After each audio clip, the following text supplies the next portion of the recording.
Hello दोस्तों, नमस्कार। स्वागत है एक बार फिर से आपके अपने प्रिय चैनल पर। दोस्तों, आज की जो बड़ी खबर आपके सामने लेकर आए, जहां जो बाइडेन सरकार भारत के साथ संबंध मजबूत करने की पक्षधर। जी हां दोस्तों, हिंद प्रशांत क्षेत्र में दोनों देश बनेंगे एक दूसरे की बड़ी ताकत। बताएंगे दोस्तों क्या होने वाला है अब चाइना को लेकर भारत अमेरिका के साथ डील। साथ ही बताएंगे जहां विदेश मंत्री जयशंकर पहुंचे बांग्लादेश। जी हां दोस्तों, प्रधानमंत्री मोदी की यात्रा की तैयारी का लेंगे जायजा और देखेंगे पूरी सिक्योरिटी का इंतजाम। साथ ही आपको अगली खबर में बताएंगे जहां अमेरिका ने चीन पर जड़े गंभीर आरोप। जी हां दोस्तों, जो बाइडेन सरकार की तरफ से बड़े आरोप लगाए गए हैं दोस्तों चाइना पर। बताएंगे कौन कौन से वो आरोप है। साथ ही आपको अगली खबर में बताएंगे जहां पर कल रात संबोधन में बोले इमरान खान, मैं एक प्रोजेक्ट से अरबों रुपए बना सकता हूं। जी हां दोस्तों, बड़ी हास्यास्पद खबर आ रही है दोस्तों, और सेना को लेकर भी बात कही है। बताएंगे क्या क्या कहा है इमरान खान ने दोस्तों। उससे आगे आपको बताएंगे जहां ईरान को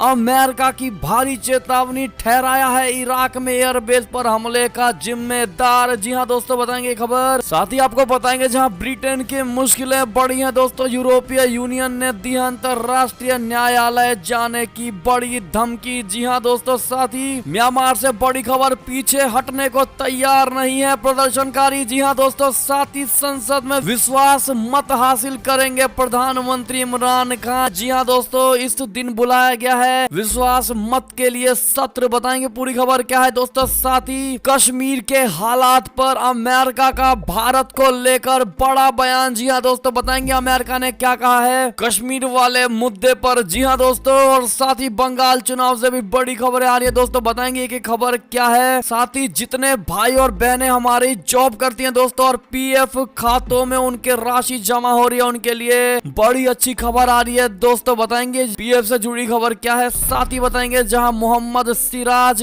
स्लेजिंग को लेकर बोले। बताएंगे क्या क्या उन्होंने, तो बन रहेगा वीडियो के अंत तक। और अभी खबरों में आगे बढ़ने से पहले अगर आप भी मानते हैं कि मोदी जी है तो हर चीज संभव है और भारतीय सेना है तो हमारा देश सुरक्षित है, तो इस वीडियो को अभी कर दीजिए लाइक, चैनल को कर दीजिए सब्सक्राइब, बेल आइकन दबाइए, साथ ही कमेंट बॉक्स में लिख दीजिएगा जय हिंद। जी हाँ दोस्तों, तो चलते हैं पहली और सबसे बड़ी खबर की तरफ, जहां पर जो बाइडेन सरकार भारत के साथ संबंध मजबूत करने की पक्षधर है दोस्तों। हिंद प्रशांत क्षेत्र में दोनों देश बनेंगे एक दूसरे की बड़ी ताकत। बता दें अमेरिका में जो बाइडेन प्रशासन भारत के साथ और मजबूत संबंध बनाने का पक्षधर है, तो वहीं स्थिर हिंद प्रशांत क्षेत्र के लिए दोनों देश एक दूसरे की ताकत बनेंगे दोस्तों। हाल ही में अमेरिकी प्रशासन ने अंतरिम राष्ट्रीय सुरक्षा रणनीतिक दिशा निर्देश जारी किए हैं दोस्तों, जिसमें कहा गया है कि जो बाइडेन प्रशासन अमेरिका भारत संबंधों को मजबूत करना जारी रखने का उच्च प्राथमिकता देगा। अमेरिकी सरकार की अंतरिम राष्ट्रीय सुरक्षा रणनीतिक दिशा निर्देश में कहा गया है कि जो बाइडेन प्रशासन नियम आधारित और अस्थिर हिंद प्रशांत क्षेत्र का समर्थन जारी रखने पर काम करेगा। हिंद प्रशांत क्षेत्र में अमेरिका और भारत मजबूती से एक साथ खड़े रहेंगे। आगे ये भी कहा गया है दोस्तों कि हम भारत के साथ हमारी साझेदारी को गहरा करेंगे और न्यूजीलैंड के साथ साथ सिंगापुर, वियतनाम और अन्य आसियान सदस्य राज्यों के साथ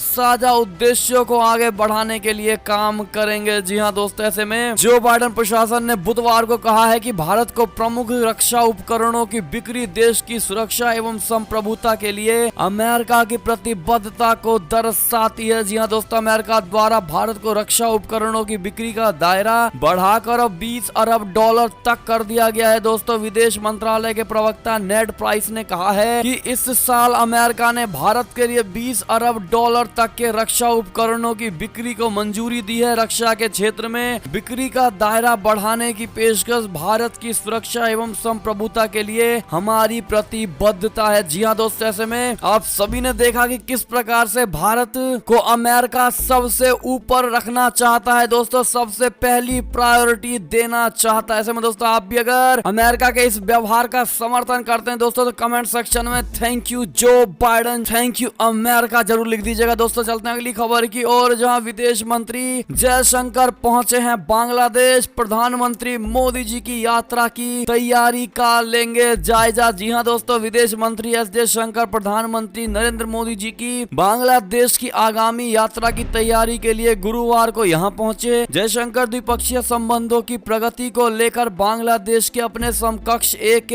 अब्दुल मोमेन से वार्ता करेंगे। दोस्तों बांग्लादेश के विदेश मंत्री AK अब्दुल मोमेन ने यहाँ कुरमी टोला वायुसेना अड्डे पर जयशंकर का स्वागत किया है। बांग्लादेश के विदेश मंत्रालय से एक बयान में कहा, ये एक महत्वपूर्ण बैठक है जिसमें प्रधानमंत्री मोदी जी की आगामी यात्रा और प्रधानमंत्री शेख हसीना के साथ उनकी वार्ता के लिए तैयारी किए जाने की उम्मीद है। जयशंकर मोमेन के आमंत्रण पर यहां आए दोनों नेताओं के बीच कई द्विपक्षीय एवं क्षेत्रीय मामलों पर चर्चा होने की संभावना है। प्रधानमंत्री नरेंद्र मोदी 1971 में बांग्लादेश की मुक्ति की 50वीं वर्षगांठ के समारोह में शामिल होने के लिए 26 मार्च को 2 दिवसीय यात्रा पर यहां आएंगे। जी हां दोस्तों, जयशंकर की यात्रा संबंधी जानकारी रखने वाले अधिकारियों ने बताया है कि विदेश मंत्री यहां अपनी यात्रा के दौरान प्रधानमंत्री हसीना से भी मुलाकात करेंगे। उन्होंने बताया है कि दोनों विदेश मंत्री उन द्विपक्षीय MOU के समीक्षा करेंगे जिन पर मोदी जी अपनी यात्रा के दौरान हस्ताक्षर कर सकते हैं। चलते अगली खबर की तरफ दोस्तों, जहां पर अमेरिका ने चीन पर जड़े गंभीर आरोप, नेटवर्क छेड़छाड़ व मानवाधिकार को लेकर जताई है गंभीर चिंता। बता दे दुनिया भर में चीन की बढ़ती दखल अंदाजी को लेकर अमेरिका ने टेंशन जाहिर की है। दोस्तों अमेरिका ने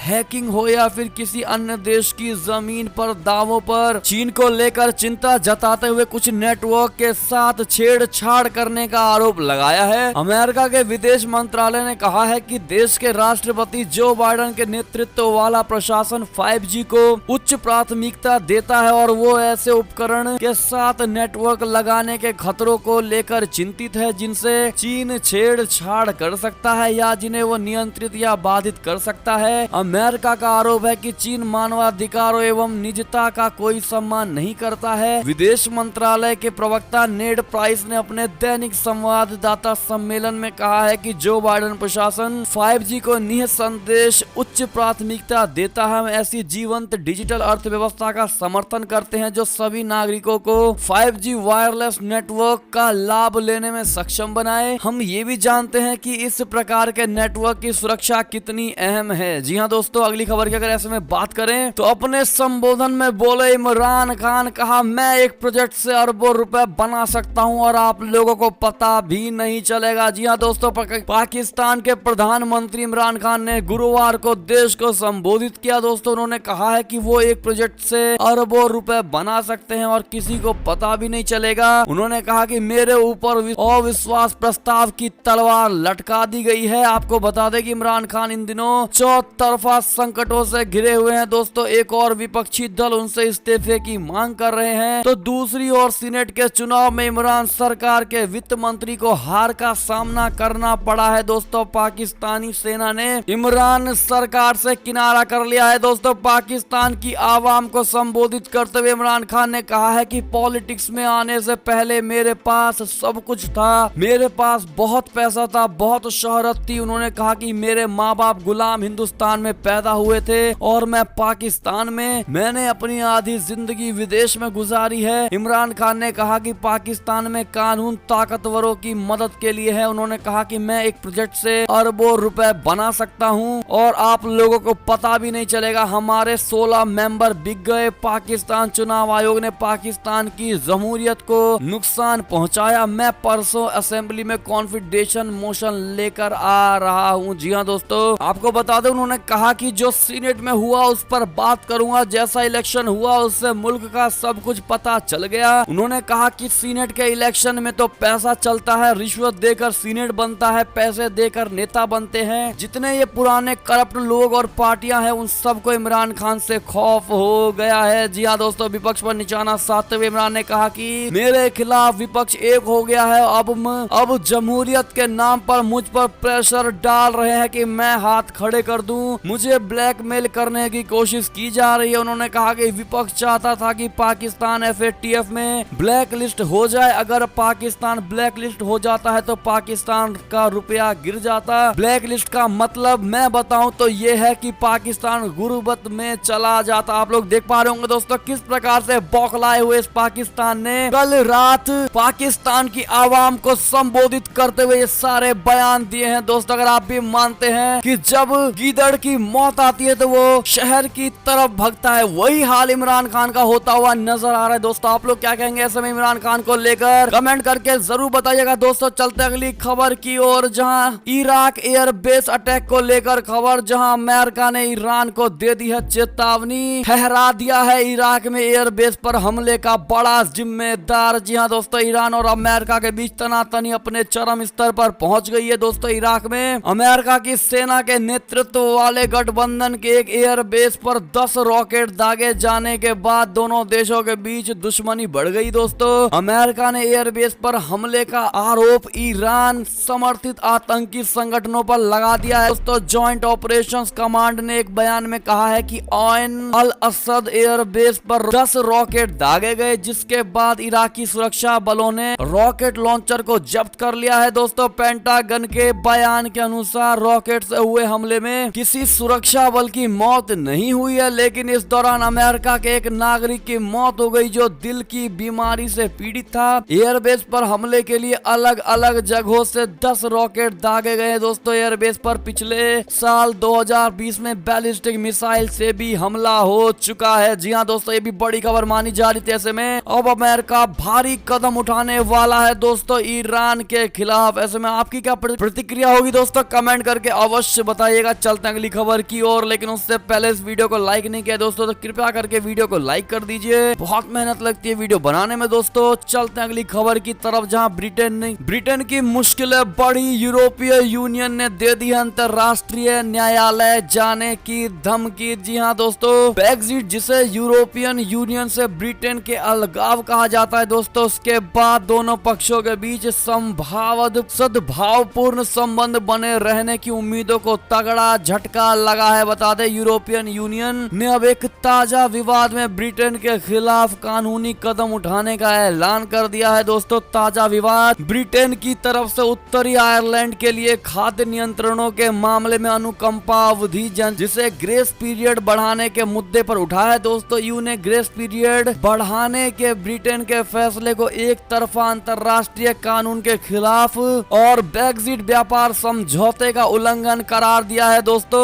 यूरोपीय आयोग के उपाध्यक्ष मार्कोस सेफकोविच ने कहा है कि ब्रिटेन ने ये कदम उठाकर अब तक मौजूद रहे रचनात्मक नजरिए को तिलांजलि दे दी है। चलते अगली खबर की तरफ, जहां पर म्यांमार में संघर्ष से जुड़ी खबर, पीछे हटने को तैयार नहीं है प्रदर्शनकारी, हिंसा के अगले दिन फिर निकाले जुलूस। जी हाँ दोस्तों, म्यांमार में पिछले महीने हुए सैन्य तख्ता पलट के खिलाफ प्रदर्शन कर रहे लोग गुरुवार को फिर से सड़कों पर उतर आए हैं। दोस्तों सुरक्षा बलों ने एक दिन पहले ही प्रदर्शन कर रहे लोगों पर गोलीबारी की थी दोस्तों, जिसमें कम से कम 38 लोगों की मौत हो गई थी। देश के सबसे बड़े शहर यांगून के 3 क्षेत्रों में फिर से प्रदर्शन हुए, जहां पिछले कुछ दिनों से हिंसा देखी जा रही है। जी हाँ दोस्तों, सोशल मीडिया में दिखा कि पुलिस ने भीड़ को तितर बितर करने के लिए फिर से बल प्रयोग किया है। देश के दूसरे सबसे बड़े शहर मांडले में भी प्रदर्शन जारी है। गुरुवार की सुबह 5 लड़ाकू विमान शहर के ऊपर मंडराते हुए दिखाई दिए। म्यांमार के लिए संयुक्त राष्ट्र की विशेष दूत क्रिस्टिन श्रेंगनबर्गर ने कहा है कि बुधवार को 38 लोग मारे गए हैं। जी हाँ दोस्तों, ऐसे में आपको क्या लगता है दोस्तों, म्यांमार में ये शांति कब आएगी दोस्तों, कमेंट करके अपने सुझाव अवश्य दीजिएगा। अगली खबर की बात करें तो पाकिस्तान से खबर, जहां संसद में विश्वास मत हासिल करेंगे प्रधानमंत्री इमरान खान, शनिवार को सत्र बुलाया है। दोस्तों इन्होंने बता दें, पाकिस्तान के प्रधानमंत्री इमरान खान ने बुधवार को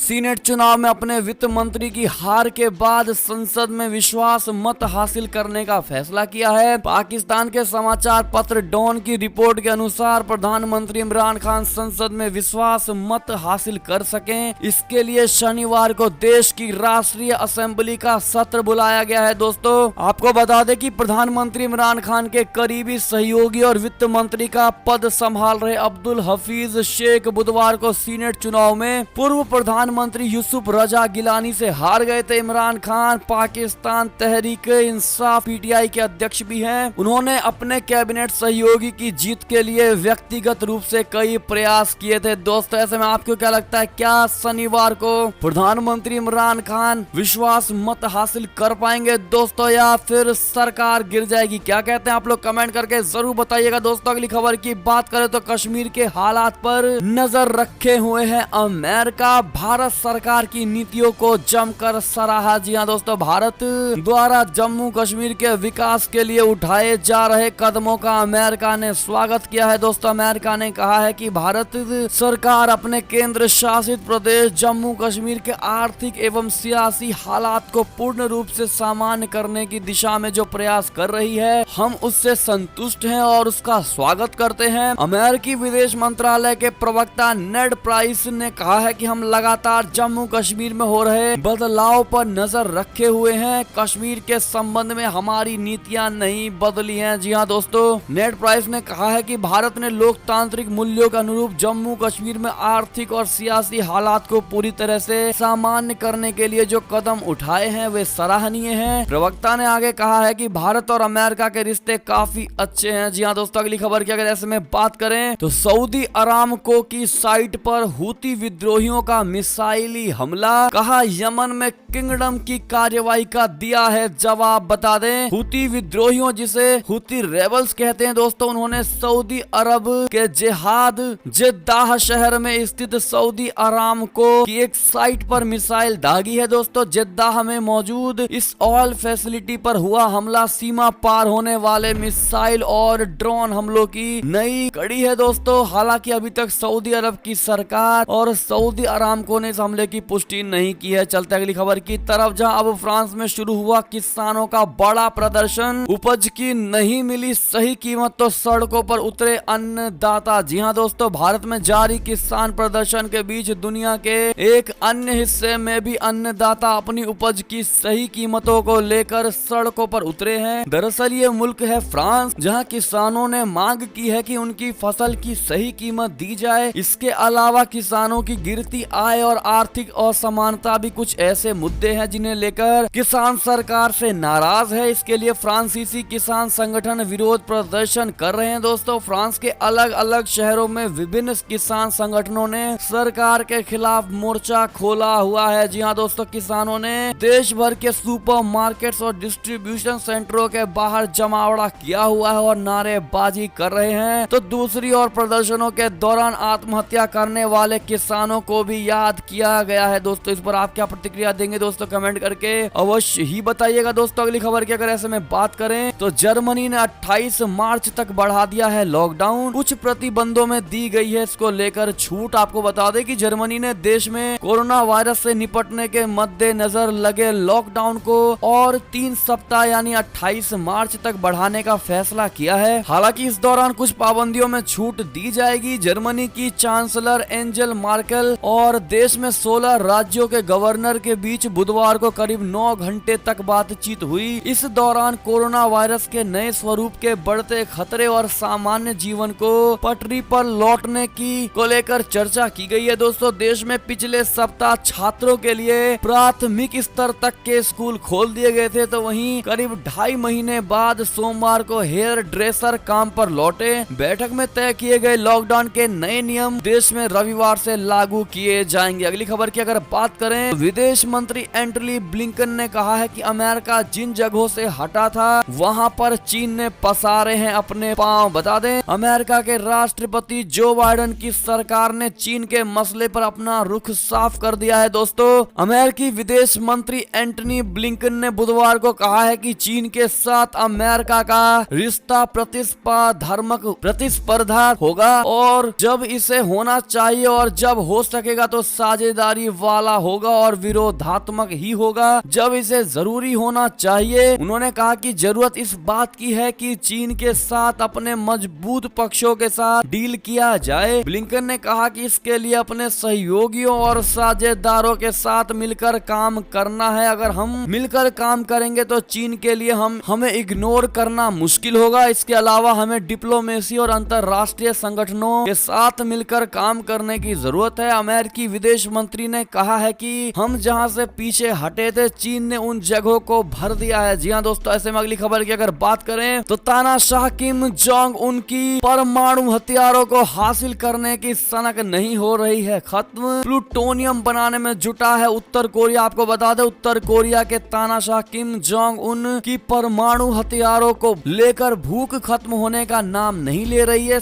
सैटेलाइट तस्वीरों के जरिए पता चला है कि उत्तर कोरिया अपने मुख्य परमाणु परिसर में और परमाणु हथियार बनाने के लिए संभवतः प्लूटोनियम उत्खनन का प्रयास कर रहा है। दरअसल उत्तर कोरिया की गतिविधियों पर निगरानी करने वाली वेबसाइट द 38 नॉर्थ ने इसकी जानकारी दी है। कुछ हफ्ते पहले ही किम जोंग उन ने अपने परमाणु हथियारों का जखीरा बढ़ाने का संकल्प लिया था। जी हाँ दोस्तों, अगली खबर की बात करें तो एलन मस्क की कंपनी को हुआ है बड़ा नुकसान, लैंड करते ही क्रैश हुआ स्टारशिप SN10। जी हाँ दोस्तों, अगली खबर की ओर चले तो CEC की बैठक से पहले प्रधानमंत्री नरेंद्र मोदी जी ने बुलाई है अहम मीटिंग। केंद्रीय गृह मंत्री अमित शाह भी हुए इसमें शामिल। जी हाँ दोस्तों, बीजेपी का केंद्रीय चुनाव समिति यानी CEC की बैठक से ठीक पहले प्रधानमंत्री नरेंद्र मोदी जी ने अहम बैठक बुलाई है, जिसमें केंद्रीय गृह मंत्री अमित शाह भी शामिल हुए। बताया ये जा रहा है कि इस बैठक में पश्चिम बंगाल और असम में होने वाले विधानसभा चुनाव के लिए उम्मीदवारों के नामों पर चर्चा की जाएगी। चलते दोस्तों अगली बड़ी खबर की तरफ, जहां पर भूकंप के तेज झटके से कांपा न्यूजीलैंड। रेक्टर स्केल पर 7.1 रही है इसकी तीव्रता। जी हाँ दोस्तों, न्यूजीलैंड के उत्तरी आइलैंड में भूकंप के तेज झटके महसूस किए गए हैं। रिक्टर स्केल पर इस भूकंप की तीव्रता 7.1 मापी गई है। दोस्तों इसको बड़े स्तर का भूकंप माना जा रहा है। जी हाँ दोस्तों, अगली खबर की बात करें तो हम सुनिश्चित करेंगे कि चीन नहीं बल्कि अमेरिका अंतरराष्ट्रीय एजेंडा निर्धारित करे। जी हाँ दोस्तों, व्हाइट हाउस की तरफ से ये बयान आया। आपको बता दें, अमेरिका के राष्ट्रपति जो बाइडेन के प्रशासन ने कहा है कि अमेरिका की विश्वसनीयता बहाल करते हुए और वैश्विक नेतृत्व का लक्ष्य रखते हुए ये सुनिश्चित करेगा कि हठधर्मी एवं सत्तावादी चीन नहीं बल्कि अमेरिका अंतरराष्ट्रीय एजेंडा तैयार करे। प्रशासन ने कहा है कि वो भारत तथा अन्य देशों के साथ नए नियमों का और समझौतों को आकार देने के लिए मिलकर काम करेगा। ये बातें जो बाइडेन प्रशासन की बुधवार को जारी interim national security strategic guidance में कही गई है। दोस्तों चलते अगली खबर की तरफ, जहां एक और नरेन। जी हाँ दोस्तों, प्रधानमंत्री मोदी के जन्मदिन पर रिलीज होगी ये फिल्म। गजेंद्र चौहान निभाएंगे लीड रोल। आपको बता दें, प्रधानमंत्री नरेंद्र मोदी जी की जिंदगी पर कई सारे फिल्में बनाई गई हैं। विवेक ओबरॉय से लेकर महेश ठाकुर तक सभी ने प्रधानमंत्री मोदी जी का किरदार निभाने की कोशिश की है दोस्तों। और अब महाभारत सीरियल में युधिष्ठिर का किरदार निभाने वाले गजेंद्र चौहान भी यही भूमिका बड़े पर्दे पर निभाने जा रहे हैं। बहुत जल्द प्रधानमंत्री मोदी जी पर एक और फिल्म बनने जा रही है दोस्तों, जिसमें बतौर लीड गजेंद्र चौहान को कास्ट किया जाएगा। जी हाँ दोस्तों, फिल्म का नाम होगा एक और नरेन, जहां पर दोनों स्वामी विवेकानंद और प्रधानमंत्री नरेंद्र मोदी के विचारों के बारे में बताया जाएगा। जी हाँ दोस्तों, ऐसे में कितने भाई बहन हमारे इस फिल्म को देखने वाले हैं, कमेंट करके जरूर बताइएगा। दोस्तों चलते अगली खबर की तरफ, जहां कांग्रेस विधायक ने बीच कर्नाटक विधानसभा में उतार दी अपनी टी-शर्ट, जिसके बाद स्पीकर ने एक सप्ताह के लिए कर दिया इनको निलंबित। बता दे, कर्नाटक विधानसभा में कल कांग्रेस के एक विधायक ने बीच सदन में अपनी शर्ट उतार दी दोस्तों। इसके लिए उनके खिलाफ कार्यवाही करते हुए स्पीकर ने 12 मार्च तक के लिए उनको निलंबित कर दिया है। जी हाँ दोस्तों, इस पर आपकी क्या राय होगी दोस्तों? इस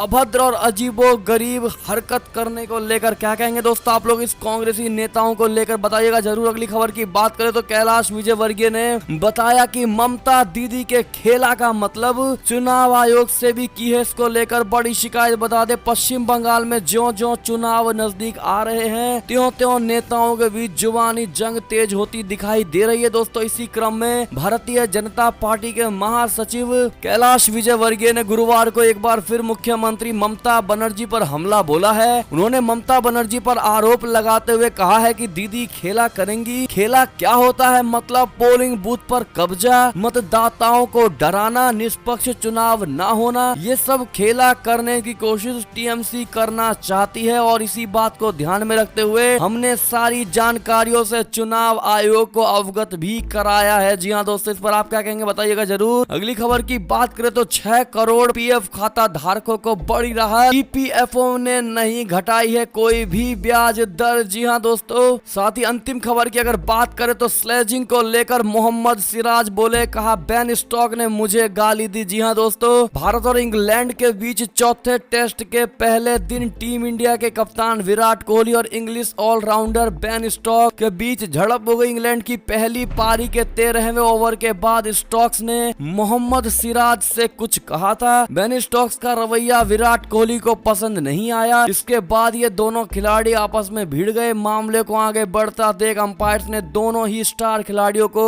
शांत कराया। दोस्तों स्टोक्स हालांकि इसके बाद भी नहीं माने और मोहम्मद सिराज को स्लेज करने लगे। जी हाँ दोस्तों, ऐसे में ये थी अब तक की सारी बड़ी खबरें। दोस्तों आपको हमारी खबरें कैसी लगी? आशा करता हूँ बहुत अच्छी लगी होगी। अगर जरा भी अच्छी लगी तो हमेशा की तरह इस वीडियो को अपने भाई बंधुओं में